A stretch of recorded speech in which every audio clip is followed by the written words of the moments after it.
Fenix is easily one of the most powerful commanders in all of StarCraft 2.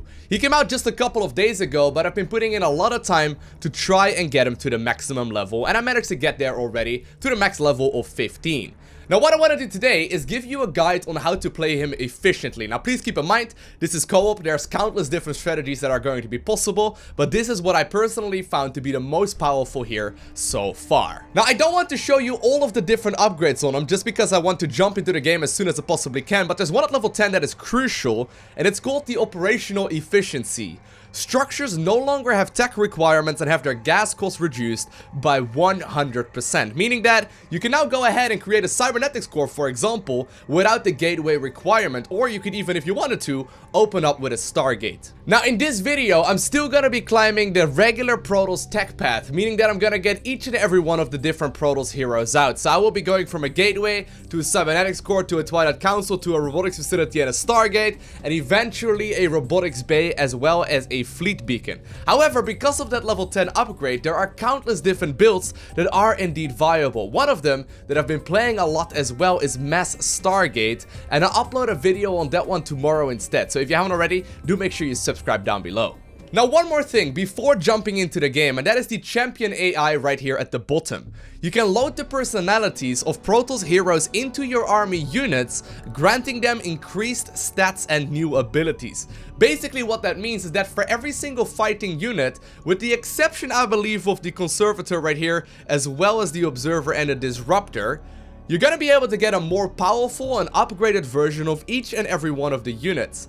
And I didn't realize it while leveling him up initially, but those Protoss heroes are incredibly powerful. So that's exactly what I'm gonna be focusing on here. We're gonna try and get all of those Protoss heroes out as soon as we possibly can, and that means that we'll basically have to go for every single tech path. Now, as far as my mastery points go, I got the Fenix suit offline energy regeneration, I got the champion AI attack speed, which I found to be extremely helpful, and then the last one, and this one is crucial, it's the reduced research cost. And basically, the more of a reduction you're gonna get, the more powerful this build is going to be as well, because we're gonna have to get a ton of different upgrades. Okay, so here we are on Rifts to Core Hall. Now, on this particular map, you've got a very easy to take expansion. So as a matter of fact, I'm going to be building my first pylon right over at the natural, and the reason for that is that I'm going to be able to create a cannon here to start knocking down these rocks very early on into the game. So I'll build up my very first pylon over here while continuously building up more and more economy. If you're going to be capable of getting more economy here in the earlier stage of the game, of course that means that you will be able to get more and more units out the later the game goes here as well.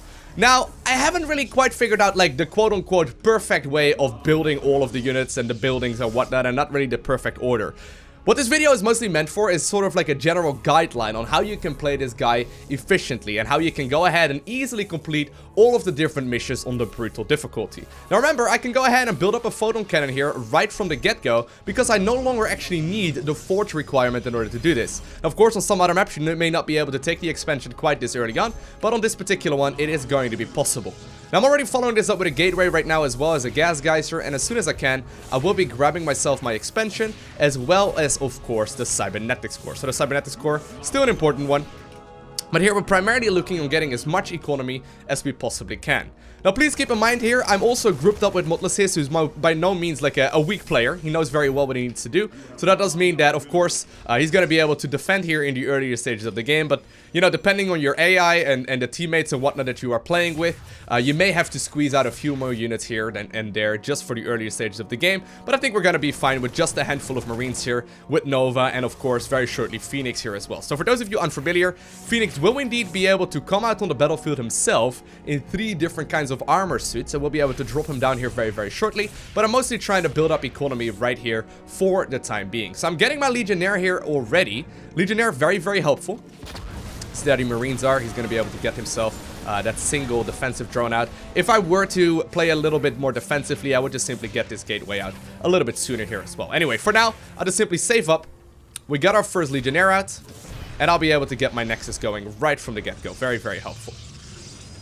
The second thing we'll get is going to be the Warp Gate upgrade, but I also want to focus right here on the Caldalis AI personality. Now, it's an extremely powerful personality right from the get-go, and that is basically for the Legionnaires right here. At the same time, I'm also going to be producing myself my very first, adept right now. I'm basically going to try and get those 2 AIs out as early as I possibly can. Need to make sure that I get myself another pylon here. We'll go ahead and grab ourselves the second gas geyser here in the main base as well, all the while building up more and more economy. Next up, now that I've got the 2 gateway units coming out here, the 2 primary ones that I need here for this point in the game, I'll go ahead and get myself that Twilight Council. So the Twilight Council has got a ton of really powerful upgrades, and by the way, there he is, Caldalis. Super good, super powerful guy, but at the same time, he's gonna be great during the entirety of the game. So as soon as this unit dies, I'm gonna have to warp in another Zealot, right? I'm gonna have to make sure that I get another one of those Legionnaires out just to be really very safe. Now, with these units here already, I can take out the first objective easily. I can take down the very first objective just fine here already. Now, I'll wait here for just a second to for this upgrade right here to finish up here as well. And we'll go ahead and grab ourselves these researches right here too. So you basically want to try and get all of the different upgrades here. Like, if you're not sure where you're spending your money, just get any of them. They're all extremely good. There's no particular downside to like queuing them up either, because basically the more units you have, the easier this is going to become. Now here you'll notice also my Adept now got moved into Talis here, which is very nice. And I'll start chrono boosting out some additional upgrades here for my Protoss units. Now add on one more gateway, just so we can continuously warp in. I'll get one of the Conservators here as well, which is an extremely powerful upgrade. And now it's time for us to start pushing into the very first objective. So notice, I'm still building up more and more eco here, right? I'm basically just trying to build up all of this economy here, which is honestly key to pretty much everything. Now, of course, if I need to, I can activate any of these abilities depending on the different enemies that we are fighting against. I can even go ahead and activate the Arsenal Overcharge right now. But for the time being, I think we're going to be just fine. Now, apparently, I did end up losing some of my units. Not a big deal, because I can easily replace them here with the gateway that I've got. So that's the first set of tech that we're going for, right? So once again, as soon as that Protoss Adept died, I'm going to be able to get a new one out, and we're going to be able to start getting some more upgrades to make both Talis as well as the other commanders here for the Protoss a little bit more powerful. Next up, what we'll get, and this is something that I had to figure out for a little while, and I wasn't entirely sure what the ideal setup for it was, is indeed both the robotics facility as well as the Stargate right around the same time. And on top of that, I'm getting myself a forge. So notice, for the time being, I'm getting a lot of gas income, but the main reason for it is that later on, you're going to be running out quite easily. Like, you can easily run out of gas. So it's pretty important to get those rather early on, and once again, I'm going to be able to start pushing here. So the robotics facility as well as the Stargate will be getting right here at the earliest possible convenience. I usually get it right around the time that I hit full saturation in my bases as well. Just because it's very helpful, to get that economy build up first before focusing on anything else. So notice, once again, focusing on as many of these upgrades as we can. I'll actually focus right here on the Purifier armaments first, which is very helpful, and then also the observation protocol. And of course, if I need to, I can build out some pylons here in the middle end of this map here as well. So that upgrade is done, or rather these buildings are done. I'm going to be capable of getting my very first set of these units here as well. And I'm going to once again start the research here as well. So all of my gas is dumped on upgrades. I'm trying to get all of these upgrades out. And basically the entire goal for that is to get a super powerful late game army. Because early game, we're going to be just fine, but just having a handful of these units out anyway. I don't really need all of the different kinds of army compositions here already, because my army is going to be just a handful of units here, but they're going to be more than powerful enough to take down everything. Now, once again, that depends on your ally. You may need to get another gateway here, but I think I'm going to be just fine getting some of these upgrades and going for some of these units here as well. So once again, I'm also going to be getting myself the Scout upgrade. Scout, of course, generally speaking, a great anti-air kind of unit. But I'm mostly using this to try and get as many of these units out as we possibly can. Next up, as soon as I can here as well, I'll get myself the Fleet Beacon as well as the Robotics Bay. And once more, that is meant to try and get the strongest army out as we possibly can. So for the time being, I got the Fleet Beacon coming in, and we'll be able to get the Robotics Bay here as well. Now I'll drop down here into Fenix's attack mode instead. So I'm going to be capable of getting all of the different upgrades here. I'm going to be able to start activating the cooldown here as well. That makes him basically unstoppable. You can see, by the way, Tal'Darim is out right now as well. And I'll switch between the different armor suits here whenever I need to, while once again warping in Zealots as well as Adepts to get those two heroes going here. You can see that next one will fall very easily. We'll go up here and go for another Immortal. Actually, I'll wait for just a little bit to make sure that I get myself the fleet beacon out here first. Go for one of those carriers, and also on that fleet beacon, I'm getting as many of these upgrades as we can. And this is indeed going to be the brutal difficulty, right? So already, we're building up a powerful force, we're completing the different map objectives with ease, and I'm getting a lot of these upgrades. And the more upgrades you get, the easier this is going to become. So I'm getting myself the extended thermal lens. If I were to group up with, with, for example, Carrax, the Chrono Surge would be extremely good. And I think actually Carrax is one of the best fits here as well for this commander in particular. Now, you may have noticed I'm putting out a couple of these different pylons out on the map, and I'm fully aware of the fact that I can use my Conservator to also warp in from, right? I can go ahead and activate that to basically get a little bit more, warp in radius, I suppose. But I'm not really too worried about it. I like putting out the pylons in the middle of the map instead, and just sort of bring the Conservators with us for those different kinds of spells. So basically that bubble will reduce all of the incoming damage here for quite a little while. Now, I'll be able to get myself the Colossus out. I'm going to be getting the Colossus upgrade here as well, of course. And we'll get more and more of these different kinds of units. Now, the Adepts do shoot up, so that's a pretty important thing to keep in mind. So we'll try and see if we can do some damage here. We'll drop down Fenix different armor suit once again. And I'll go ahead and do as much here as we possibly can while dodging also the bonus objective. Because we want to try and get that experience out. Even though we got him to the max level already. A little bit of additional XP here for mastery levels have never hurt. And at this point, you can already start adding on whatever you please. I mean, I'm getting a lot of different units out here, and I'm going for a rather wide variety. But if I wanted to, I can go for a second robotics facility, but I can also go for a second Stargate. So you can support quite a few of these tech structures at this point in the game. You can see I'm already queuing up a little bit more than we absolutely need to. So getting these additional units out is going to be just fine. Now, of course, I can use Fenix as well in that suit to teleport my army around, do a little bit more work, cloak the opposing units, shut down whatever we need to, just to try and you know, keep things alive for a little while longer. And if I need to, I'm once again going to be switching back on the fly towards the next army as well. Now, at some point, as you may notice here, you'll start flooding quite a few resources. And actually, we've already spotted him right here. None other than Probius will also be joining us as soon as all of the different Protoss commanders are available. But once you do indeed have all of the money coming in, and you got all of the tech structures here now ready to go, you can just simply start adding on as much here as you possibly need to. Now, of course, it doesn't really matter where you put down those buildings. But I'm going to be capable of getting myself as many tech structures right now as I need, as well as a ton of additional income. So once again, right, I'm sort of like climbing that tech ladder, and I found that to be extremely helpful. Now I can go ahead and teleport the army back, just to go ahead and defend against this, and apparently actually Nova had the exact same idea. But basically, you get Probius out here, in case you, by the way, missed it. And apparently, actually, I lost one of my units there, but... you can get Probius out by basically getting each and every one of the different Protoss AI right here, and then creating one additional probe. So if you get the 6 different Protoss heroes out right here in the Purifier Conclave, you can see which ones are active, and you then go ahead and click on the different Nexi and produce one additional probe. That next probe will indeed be none other than Probius. Now, of course, one of the other things to keep in mind is to keep on continuously building up more pylons, in particular when you're building them out on the map. But you can see, my army isn't even that big right now. My army isn't even that large. But it's still extremely powerful. And that's kind of the thing. Like, I wouldn't have been surprised if they would have maxed his army composition at, say, 150 supply. But that's what makes him sort of unstoppable. At some point, once you get all of these upgrades done and rolling, right, and you get the additional gateways being added on right now as well, you get all of those buildings to start warping in units, so you get the double tech structures out. The amount of units you can produce is ludicrous, and the amount of damage that you can deal is absolutely insane. So once again, right, I've really focused on tech here first, while building up economy, and then I finally start cranking out the units.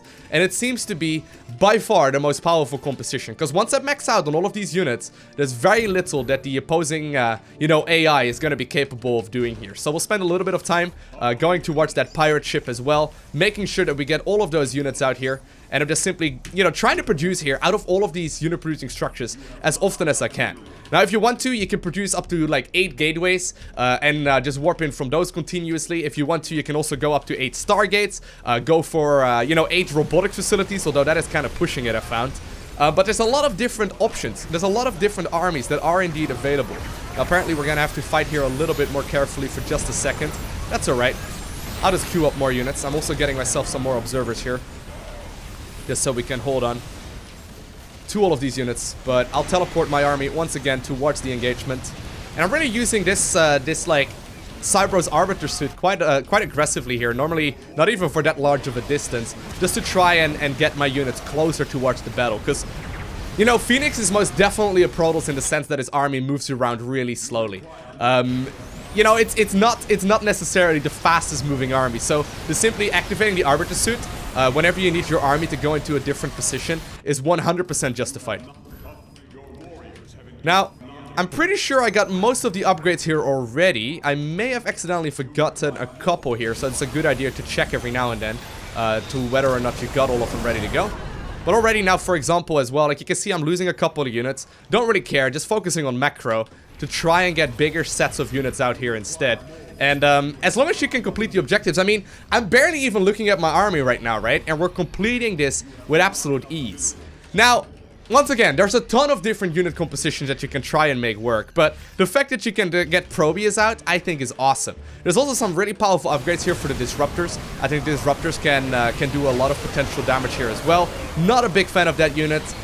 Generally speaking, it seems like you're better off just making a little bit of everything. But I would say that the best order to get things in, even though you can really try and focus on different kinds of army compositions, right? Even though you can try and get a lot of different units out and go straight into a robotics bay or a Stargate or whatever you please, right? Even though you have that option, it seems to still be a really good idea to just simply climb the regular tech ladder of going for, first off, a little bit of gateway aggression, then a little bit of you know, robotics action, then some Stargate units as well, and just sort of, you know, get the upgrades gradually. And right now, I mean, you know, I don't even really need to look at this fight. I'm not even dodging all of these abilities. At this point already, my units are going to be extremely good. Now, whenever one of the suits gets killed, like you can see right there, just simply warp in a different kind of Phoenix's armor suit and start flooding some different units out on the map here again as well.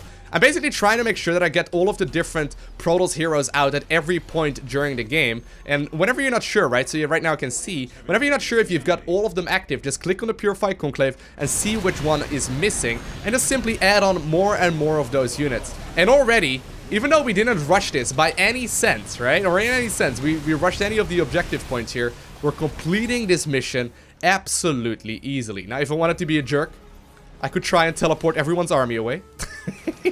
So we're not going to be capable of completing it just yet. Just to defend here a little easier. Sadly, my ally is not having it. And he decides to kill the last one here anyway. So very solid, right? Like, it's pretty straightforward. It's pretty easy. And just by simply climbing the Protoss ladder of tech and getting all of the different upgrades out, you're going to be able to roll over your opponents easily. So a couple of things to note, right, before closing out this video. All of your mineral dump should be focused on Adepts as well as Legionnaires, which are basically the Zealots. The Adepts, technically speaking, are a little better because they can shoot up as well, but Legionnaires are not to be underestimated. They do a crazy amount of damage in a very short amount of time, so I would highly recommend trying to get those units out as well whenever you have the option.